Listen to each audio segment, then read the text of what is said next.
Star Wars 7x7, episode 1869. Today, a new excerpt from the upcoming novel Black Spire gives us a lot of information about the Star Wars canon timeline. Let's go.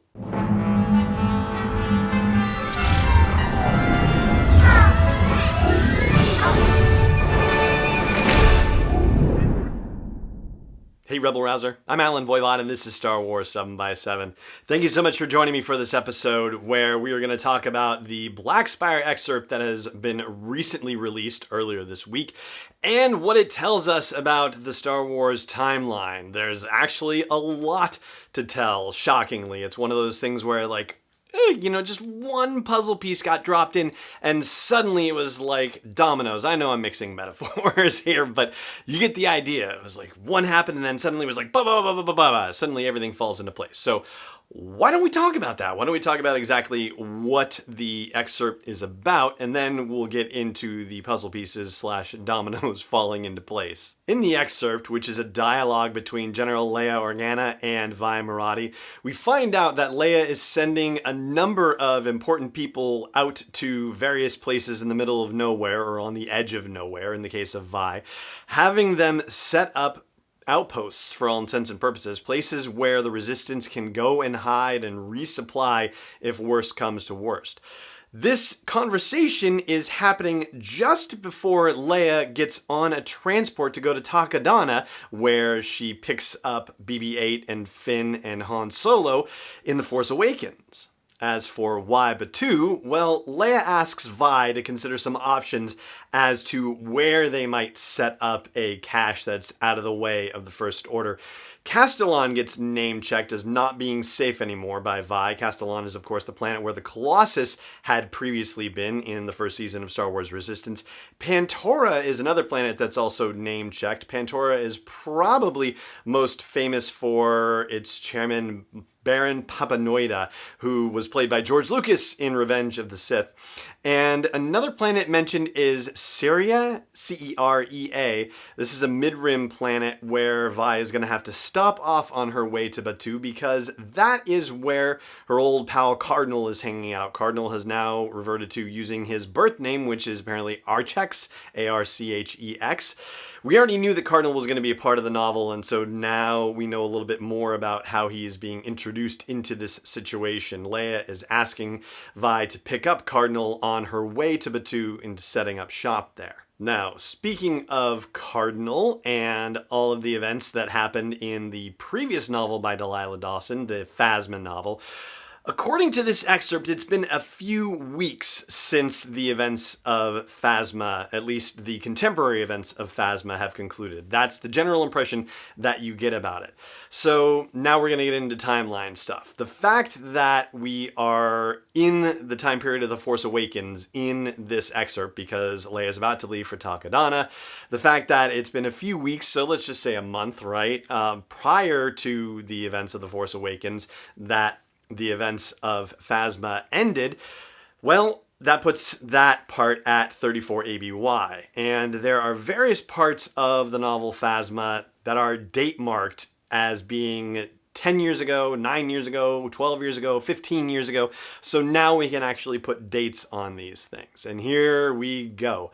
So it is 15 years prior to the events of The Force Awakens, so call that 19 ABY, that Captain Phasma and her brother Keldo officially became part of the Spire, a part of that tribe on Parnassus, where they eventually ended up taking over. In fact, it was 3 years later, in 22 ABY, that they ended up officially taking over control of the Spire, of that band of folks on Parnassus.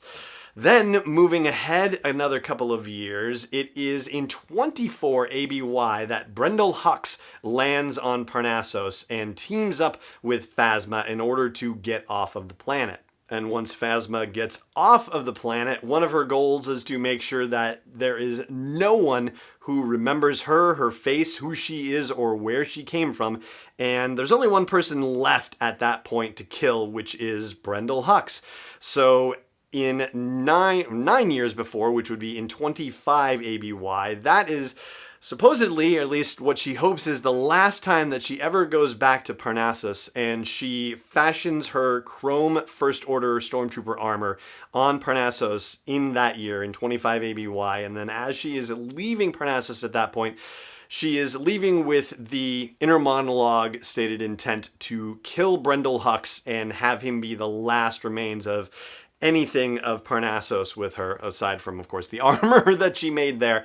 But there you go. So it would be 25 ABY, in theory, the last time that she visited Parnassus, or at least the time that she hoped would be the last time that she visited there, and then also presumably the year that she murdered Brendel Hux as well. Now, for comparative purposes, I went looking on Wikipedia to see if there are, any other dates of events happening in the galaxy that line up with any of those, and there's actually not a lot. The year 19 ABY, when Phasma became part of the Spire, not before she took control of it, but when she actually became part of it, that's the year that Tora Doza was born, she of course being the daughter of Captain Doza and one of the aces on the Colossus in Star Wars Resistance. And while at this point we don't have anything else that lines up with that time period being of any particular significance, at least not that we know of so far.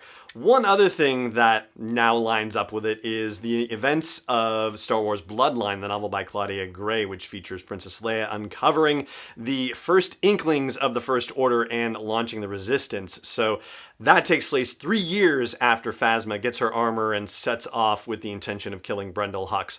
And therefore, we are 3 years later, with the First Order being ready to sort of declare itself to the galaxy, or at least let its existence be known in some fashion. And 3 years later, Leia forming the Resistance also. Now, circling back to the novel Black Spire, as far as where this fits on the timeline compared to other Black Spire related media, well, we talked about A Crash of Fate earlier this month, and certainly this part of the excerpt puts it as happening before A Crash of Fate, but we still don't know enough about the novel. It may turn out that some of the events are contemporary. Maybe it will turn out that Black Spire will end up overlapping and outpacing the timeline of A Crash of Fate. We also know that whatever date it is that you are entering when you step into the Galaxy's Edge theme park at Disneyland and later this month Walt Disney World, that date is in the future compared to when this excerpt takes place. And that's just about all the news that's fit to print regarding that excerpt from Black Spire. There's one other little bit of information I'll share with you, and also one follow-up on yesterday's Star Wars Resistance episode I'll share with you too after the break. Stay tuned. This episode is brought to you by Constant Contact, the premier email marketing solution for small businesses and organizations.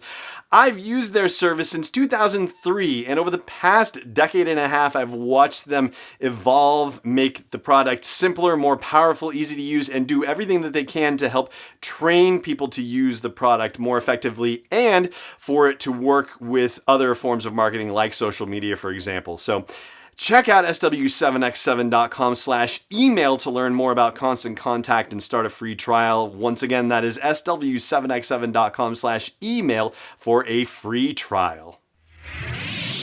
Welcome back. So that other detail from the Black Spire excerpt is that instead of the codename Starling, which Vi Moradi had in the novel Phasma, she is being referred to multiple times by Leia as Magpie. So not sure why the change. Maybe it's because it's a new mission, so she gets a new codename, but I imagine all will be revealed in time. And the other thing about Star Wars Resistance that I did not mention in yesterday's episode is that it will be debuting on October 6th. And so there you go. That's the start for Season 2 of Resistance. Of course, that first episode was shown at Celebration Chicago, and I do have a Resistance briefing up about that already. And when the time comes, when we roll around to October 6th, I will remind you of that briefing still existing. And our Resistance briefings here on the show will pick up with the second episode of the season, presumably coming out on October 13th. And that is the episode here for today. Thank you so much for joining me for it as always. And may the Force be with you wherever in the world you may be. This podcast is not endorsed or sponsored yet by Lucasfilm Limited, Disney, or 20th Century Fox. It is intended for entertainment and information purposes only. Star Wars, the Star Wars logo, all names and pictures of Star Wars characters, vehicles, and any other related Star Wars items are registered trademarks and/or copyrights of Lucasfilm Limited or their respective trademark and copyright holders. May the Force be with them. All original content is copyright 2019 by Star Wars 7x7. We hope you love it.